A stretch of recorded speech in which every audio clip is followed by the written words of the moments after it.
Welcome to the FinTech Short Pros AI, where we spotlight entrepreneurs revolutionizing financial services and those who help the entrepreneurs to focus on day-to-day business. For those joining us, we are Pros AI and we specialize in helping FinTech and SureTech businesses scale revenue and reduce operational costs through AI tools.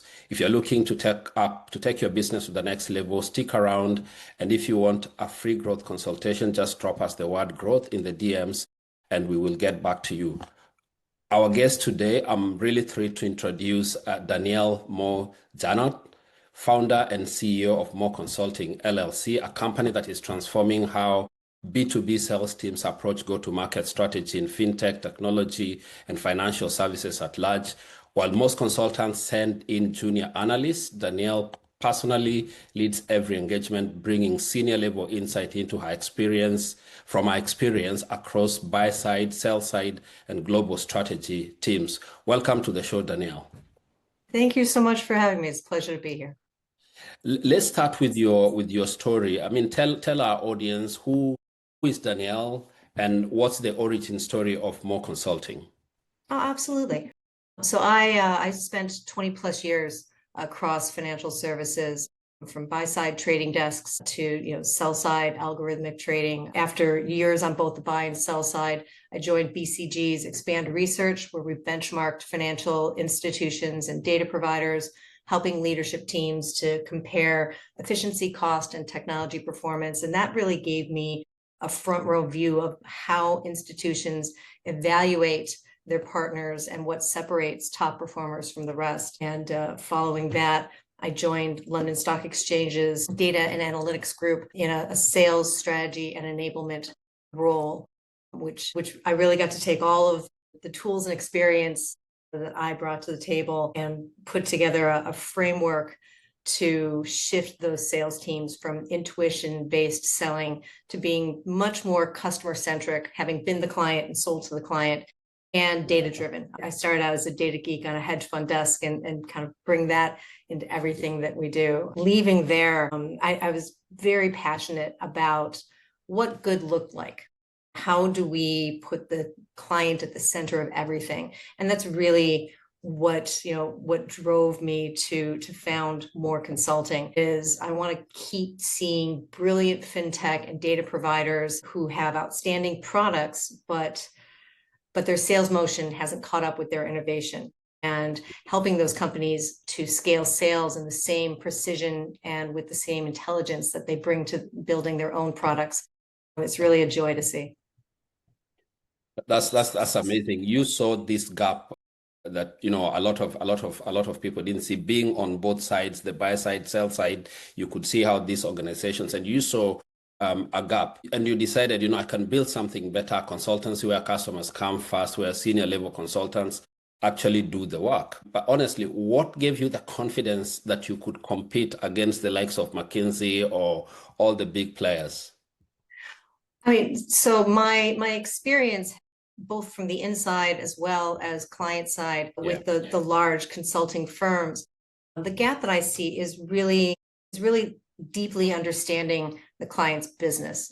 You have, some consulting shops will send, to your earlier point, we'll send in, we'll sell the engagement, we'll send in junior consultants and give them a framework from which to work, but without having that tangible experience, having sat in your client's seat. There's just something lost in translation there that cannot be replicated. I'll give you a perfect example. One of my current clients is a data provider, and they're pre-IPO, they're growing incredibly fast, and they have a newly minted account management team, and they need to understand how that team is going to be able to deliver on their retention goals.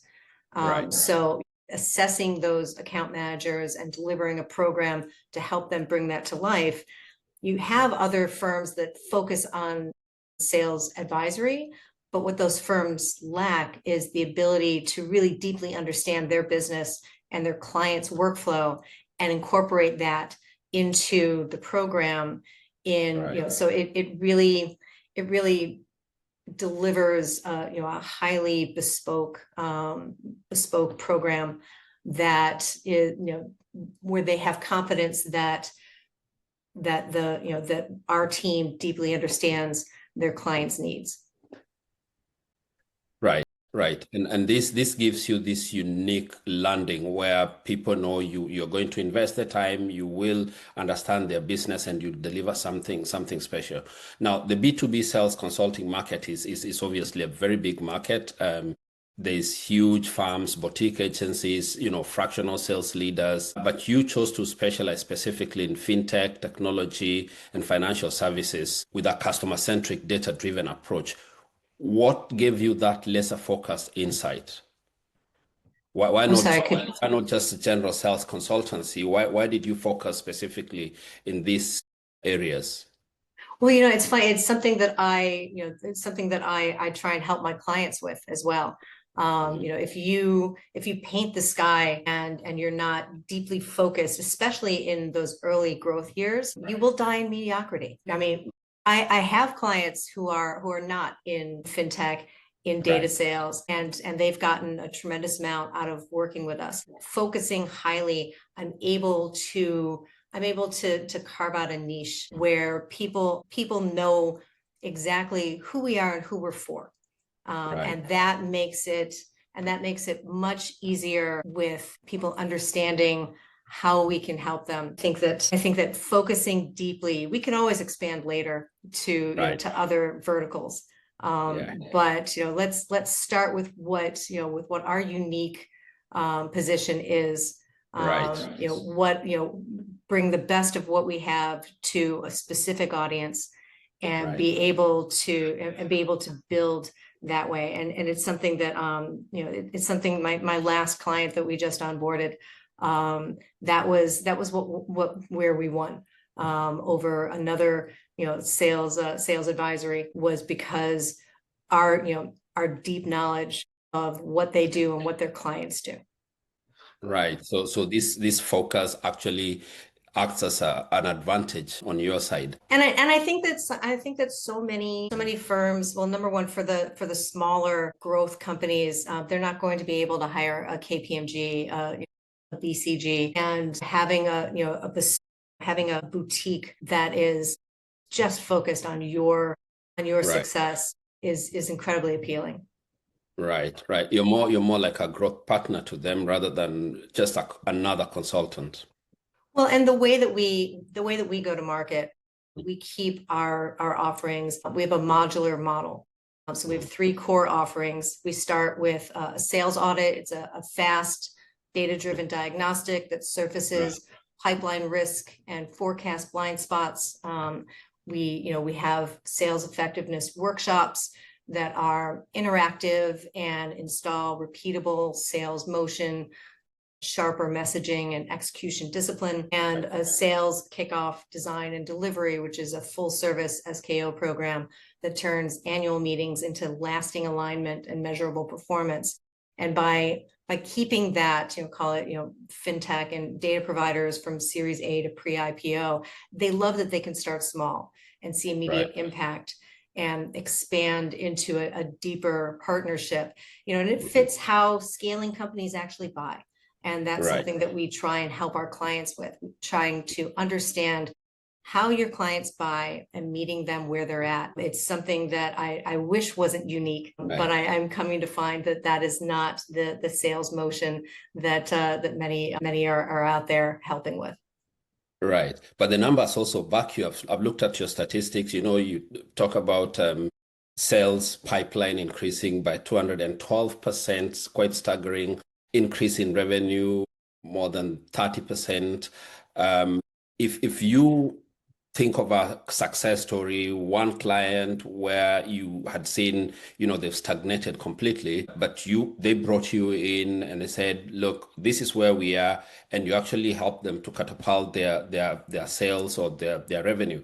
Can you walk us through an example where things have really worked? What was their before and after scenario? My favorite client is actually not a fintech. It is a nonprofit. So it's a nonprofit who I'd been volunteering with for Right. years. And the CEO brought me in because their flagship financial literacy and college and career readiness programs were seeing attrition, and they needed ways to retain and expand their program. So we applied the same data-driven framework, pipeline audit, lead scoring, buyer-centric messaging, but the buyers in this case were school districts and technical programs within the schools to really help their team, the program managers there, to increase retention and as well as increase registrations. So within 6 months of working with them and the workshops, they were able to increase retention by 20%, increase new registrations by 15%. And they are a national program. They were able to expand into 5 new states. And I think it's really just remarkable, because sales performance doesn't necessarily just rest on the work that we do. It's us handing tools to their team. And so it's really a testament to how well their team was able to adopt and implement the programs that we put in place. That's amazing. I mean, it's with numbers like those, I can see clearly why your model is working. You're not just an independent consultant, you're also affiliated with the VI Consulting, which is, I believe, a boutique network of MD level consultants from various big organizations. How did you build this strategic relationship, and how does it differentiate you in the market? I'll be honest, we can probably ditch this part of it. I found that I was doing too much code switching by being a member of the VI Consulting Network and trying to grow more consulting. So we parted ways in. I see. Okay. Okay. However, I am building. In addition to more consulting, we had a big problem that I've had that I continue to see other people have, even with the proliferation of so many AI-driven tools. Every piece of technology across the revenue operations tech stack has some kind of AI component to it. But what we're still seeing in 2025 and likely well into 2027 is that the data within each of those systems still lives in a silo. So something that we are building and we're in early stages of validating right now is the revenue intelligence layer that sits on top of the RevOps stack that's able to connect and pull out insights, not just another dashboard, but insights across the product marketing and sales stack to really help sales teams to receive more insight out of what they're seeing that they can't currently get, because all of that data, the product team data, lives in Jira. The CRM is not accessible to marketing or senior leadership. You've got a few other tools in the toolbox. So we're building a platform that connects all of that within that ecosystem, and utilizing a private LLM and AI, being able to deliver insights at the point of need that they wouldn't otherwise get currently. Right. You actually walked right straight into my next question, because I was going to ask about AI and how you see that transforming. But I know you've mentioned briefly what you're doing, building this new tool that helps a bit more than what we have today.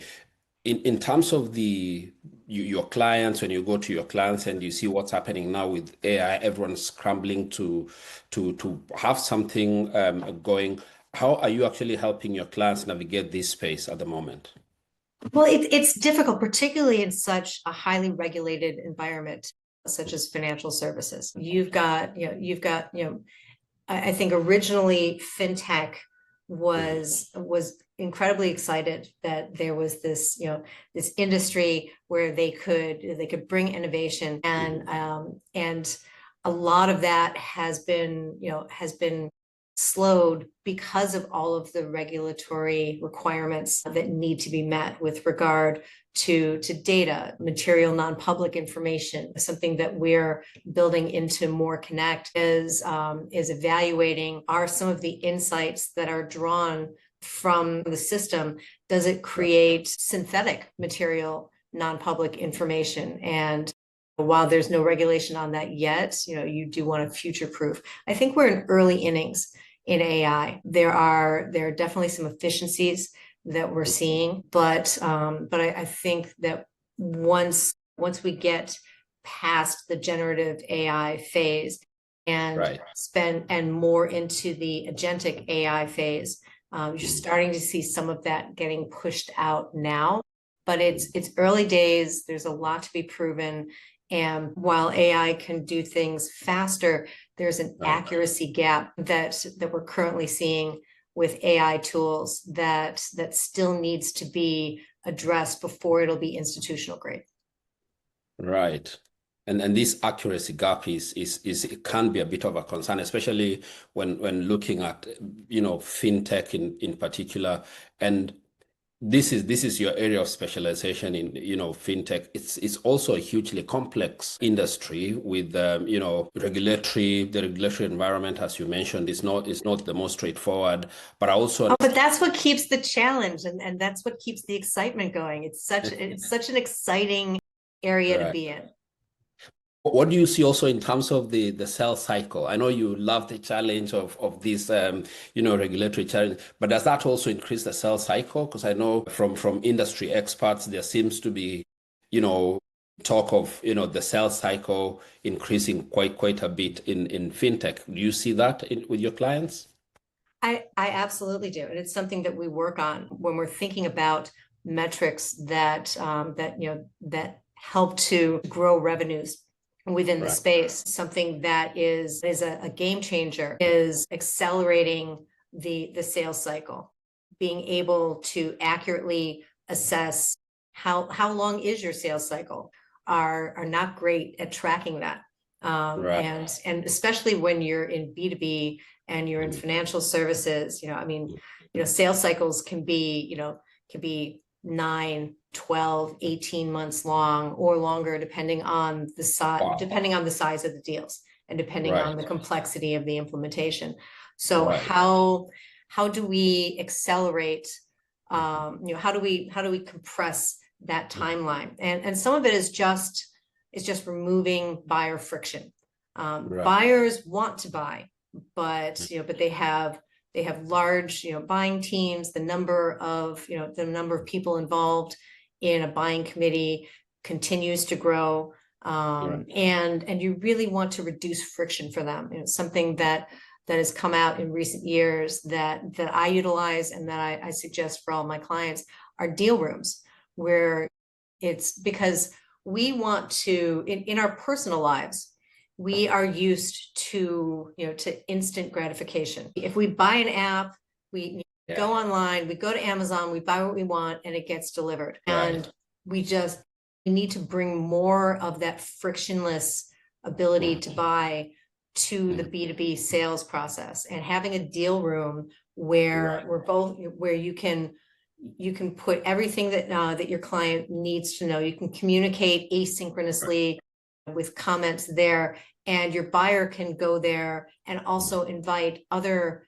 stakeholders to a shared place. So there's no more emailing PDFs back and forth. Nothing gets lost in translation, and you're also not relying on your buyer's job shouldn't be to sell for you internally. They should, you should be able to have them go to a place where everything is explained and it's almost self-service. Right. I mean, I see this deal room concept a lot in the fundraising side of things when startups are fundraising, but it's a really good concept. As you said, instant gratification is where we are now. You watch something on Netflix, it's there immediately to watch again something similar, or you're buying something on Amazon, it's delivered, and you want to bring this experience. It makes a lot of sense. Do you see this also then helping your clients build a predictable sales pipeline? Because in this kind of environment where deals can take even up to 9 to 18 months, that makes it very unpredictable in terms of the pipeline and the revenue. Well, and within the deal room, you can manage those expectations, or your expectations can get managed. I'll give you a perfect example. for Right. one of my deal rooms. Mm. After the initial setup and you know the go ahead to start negotiating a deal, we put together a deal room. We also within that deal room had a timeline of okay, if so your expectation is that we should start the project on X date. Great. Right. Well, these are the milestones and these are the dates for each of the components so that we can start this project on time. Everyone's expectations are managed. Everyone knows what their role is on both the seller and the buyer side. And just it eases that along tremendously because there's much more transparency and expectations are met on both sides of the equation. It's very helpful and clients appreciate it because there's a clarity to that. Listen, we have this paperwork and we're going to give it a month or two for legal to review the paperwork. The paperwork is lives in one place, so you can direct your compliance department to the deal room to go and give their input on the contracts. It really does reduce a lot of friction, and that's part of the problem is that when you have a large B2B deal, there is so much friction. More than half, I was more than 50% of deals are lost to the client doing nothing. You're not losing to another competitor. You're losing to the idea that it was too hard to buy from you. And so continuing to innovate and reduce friction for buyers so that they get what they need. That's the art and the science in 2025. That's staggering. I mean, 50% of deals are lost just because of friction, because the process was too complex. People just give up. That's quite staggering. And looking at the consulting business as a whole is often relationship referral driven. How do you typically acquire your clients, and as you scale, what's your go-to market strategy, and how do you compete with the big players? Absolutely. To your point, consulting as well as financial services is incredibly relationship based. And I have a large network and continue to grow and nurture that network. We do a tremendous amount of what we do based on referral and on our warm network. Do I understand that is not a scalable solution? Absolutely. So currently it is mostly warm network and referral based. And something that we work with on our clients is getting incredibly granular into who is our ideal client, who are the buyer personas within that client, and how do we create an irresistible offer for our clients. And that requires a tremendous amount of research. But once you get clarity on exactly who is most likely to need what it is that you're doing, it becomes very easy to go out and to reach those people. So future state, we're going to continue to run campaigns that focus very narrowly. Will they be the same campaign with the same client base? Probably not. But the best way to drive a successful campaign is to get incredibly granular and make sure that what you're offering your clients is at the point of need and an absolute no-brainer to for them to say yes. Right. I mean, you've clearly identified what needs to be done. I mean, if you're also delivering great results for your clients. Do you see this model as the future where clients get really this very personalized service, or are you thinking, in the next 18 to 12 months, if you wanted to double your clients, for example, what is the biggest bottleneck for you?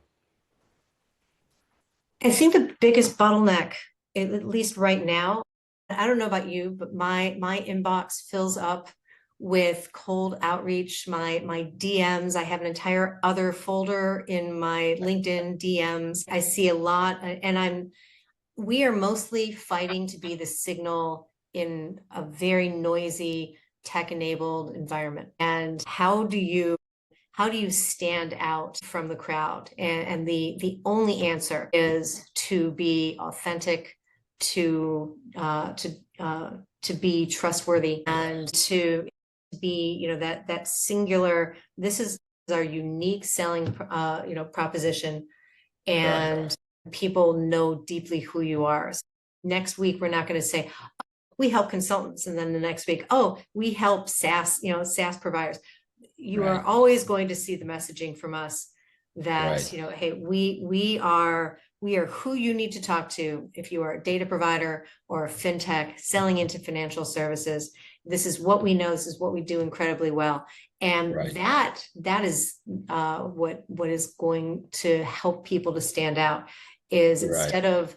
instead of reaching out broadly, is narrowly focusing on what is your unique expertise and how do you uniquely solve the challenges that your clients have.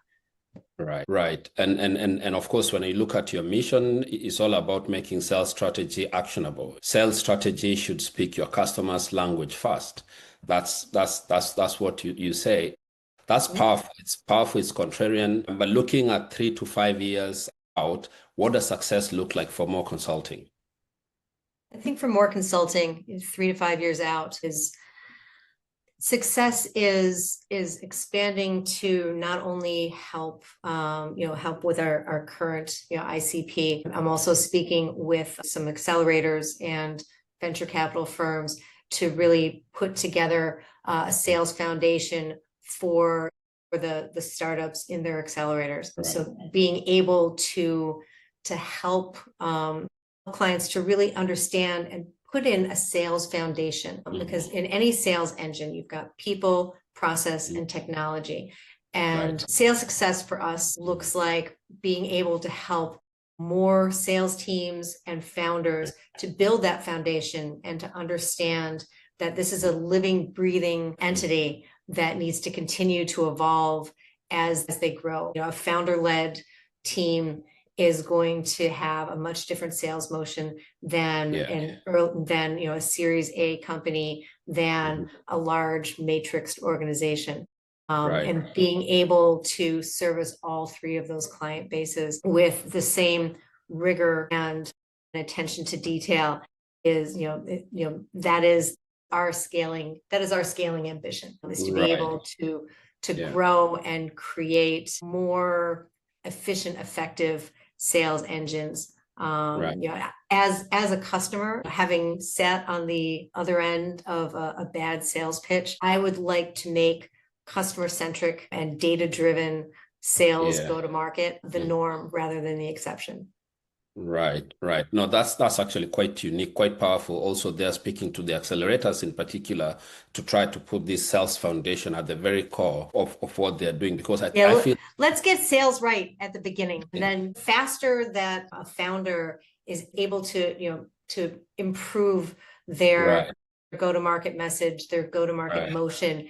How much faster will they get to revenue positive? What does that mean for the portfolio of companies and the valuation? It's just helping people who already have a good idea, helping them get to market faster. Because if their messaging and their sales motion are not in sync, that great innovation that they've created will never get to where it needs to go. Absolutely, absolutely. You're quite right. I was actually just speaking to one of the founders last week. They've raised tens of millions of dollars, and he said, we just don't know how to scale. We are just, three Silicon Valley geeks with money, but we don't know how to, we have a fantastic product, but we just don't know how to scale, which I found quite staggering. This is exactly what you're saying. You need to get that sales right from the start. That's an amazing place to end. I think it's something really powerful for people to think about. It's been greatly insightful sharing all those insights. We've explored how your consulting journey started, how the B2B consulting, marketing consulting is looking. and then your insights around your vision, where you think this should be going. Is there anything else that you want our audience to take away from today? I think if there's one takeaway, it's that scaling sales is not about adding more people or even adding more technology. It's Right. really about installing structure early. Once you Right. can see clearly, align your team and execute consistently, growth becomes predictable. And Right. that's what we are all about. We are all about building those sales engines as smart as the products that they're selling. Amazing, amazing. I mean, it's clear that you're not just implementing a sales process.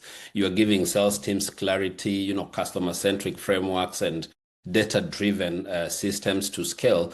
But what you said there also is you don't necessarily need more people. You don't need new tools or new machines. Just get the basics right. Absolutely. Amazing. Husband, it has been such a pleasure, and I really appreciate the time. This has been such a great conversation. Is there where can our audience connect with you if they wanted to know more about your company, more about you? Where can our audience connect with you? Absolutely. So they can reach out to me directly on LinkedIn at Danielle Moore Jarno or Moore Consulting, at on LinkedIn. They can also visit our website at moreconsultingllc.net. And happy to have a conversation and see where we can partner and help with a new growth story. That's fantastic. Thank you very much. Thank you all for tuning in. If you found this episode as insightful as we did, please hit subscribe, share it with someone in the sales strategy, FinTech community struggling to, with misaligned go-to-market strategy or siloed sales execution. This will be very, very helpful for them. You can also find more episodes and resources on our website, YouTube, Spotify, or LinkedIn. Danielle, thanks again for sharing those really powerful insights. And for everyone else, thank you. We'll see you again next week in another episode. Until then, keep pushing. Thank you.